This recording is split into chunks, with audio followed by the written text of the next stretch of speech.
Hai men, ketemu lagi sama aku Farhat. Jadi di video kali ini kita bakal bahas dua buah prosesor Cerehore lagi. Dan kali ini prosesornya tuh nggak main-main ya Cerehorenya, yaitu harganya ada di 10.000 sama 15 ribuan. Udah kayak harga Ciki, Magnum aja es krim segitu harganya. Jadi ya ini Cerehore banget sih. Oke, jadi nggak usah kelamaan, kita langsung bahas aja. Apa sih prosesornya? Jeng. Nah, ini adalah Pentium ya, dua-duanya itu Pentium G2010 dan Pentium G2030. Ini tuh adalah Intel Pentium Gen 3.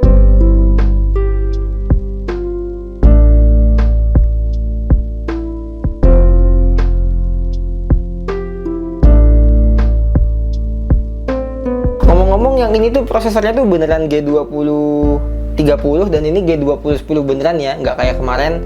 Kalau kemarin itu kan beda prosesor. Tapi kalau ini betulan prosesor yang ku review. Nah, jadi prosesor ini tuh kakak adik ya. Jadi ada G2010, G2020 sama G2030. Jadi aku tuh nggak megang yang G2030. Cuma adik paling bontot sama kakak sulungnya doang. Tengah-tengahnya nggak ada. Nah, di Intel Pentium Gen 3 ini dia itu punya dual core dual thread.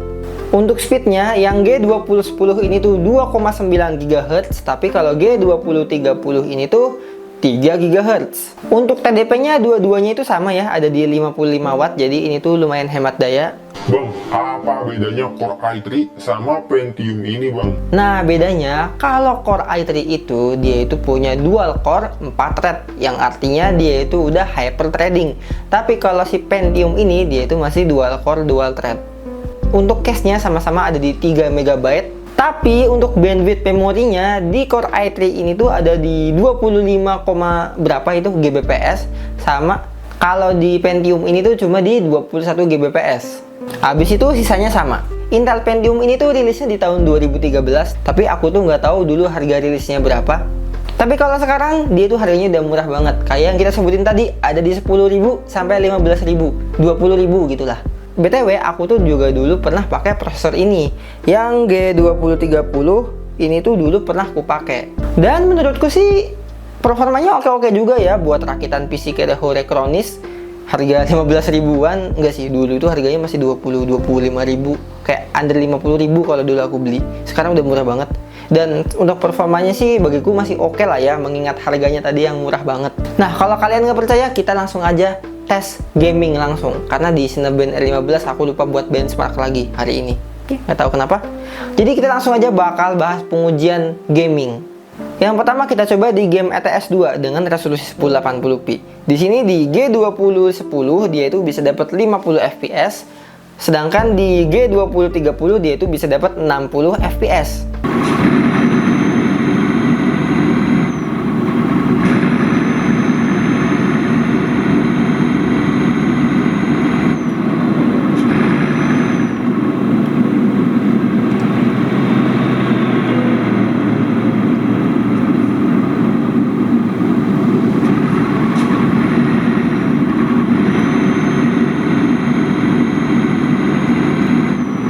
Lanjut di WRC10 dengan resolusi 1080p. Di G2010 dia itu ngep-ngepan dapat di 25 fps, dan di G2030 dia bisa dapat di 30 fps. Perbedaannya 5 fps nih.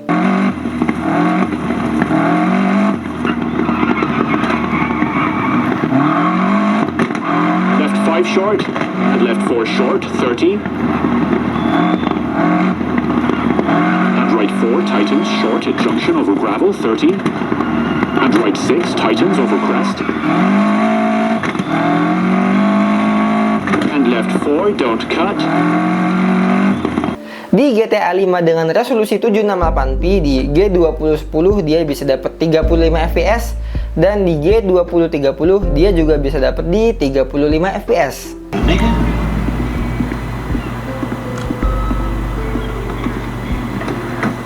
You always was old choosy, motherfucker.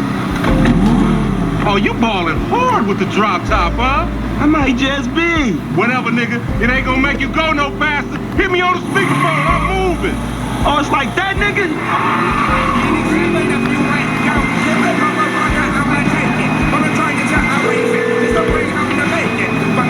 Right up here, homie. I'm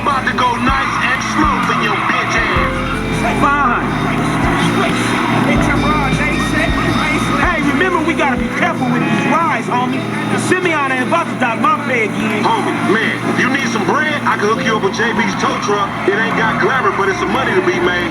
So him and Tanya can smoke crack in peace. Lanjut untuk di Need for Speed Underground 2 nih, mewakili game PS2, dia tuh bisa dapat 110 FPS di G2010 dan di G2030 dia bisa dapat 115 FPS. Buset nih, beuh. Gaming banget FPS-nya.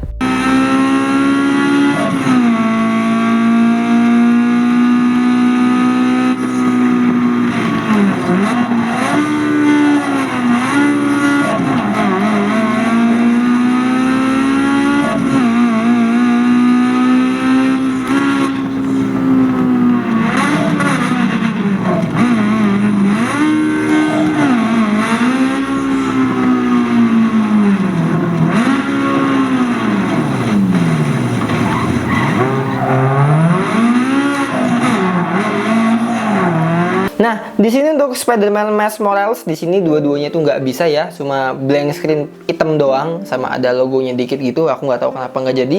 Jadinya di game-game lain kayak Need for Speed Heat nggak aku coba karena kayaknya prosesornya nggak kuat. Jadi kita bakal langsung aja lanjut ke Premiere Pro. Di sini aku tuh pakai 2023 untuk ngedit video kayak biasa yang biasa dibuat ngetes video kemarin. Di sini tuh untuk previewnya lancar-lancar aja ya. Jadi untuk video YouTube yang simple kayak gini sih masih oke. Nah, untuk renderingnya di sini tuh untuk rendering video 1 menit di G2010 dia itu memakan waktu 3 menit 41 detik. Sedangkan di G2030 untuk rendering video 1 menit itu memakan waktu 3 menit 20 detik. Kaceknya sebenarnya selisihnya sebenarnya kecil ya, cuma sekitar 20 detik. Bagiku sih prosesor ini tuh kayak hampir nggak ada bedanya gitu ya. Harganya juga cuma kacak 5.000 pak. Jadi berharap apa sih kita gitu. Tapi kalau dari performa yang kita lihat tadi, performa dari Pentium G2010 sama G2030 ini tuh masih ada di bawah Core i3 Gen 2. Jadi walaupun Core i3 sama Pentium itu kelihatannya mirip-mirip, tapi ternyata beda 2 thread itu tuh lumayan ngaruh ya. Dia nggak bisa buat gaming kayak Spider-Man itu. Padahal di Core i3 kemarin itu bisa. Tapi harganya juga selisihnya jauh sih.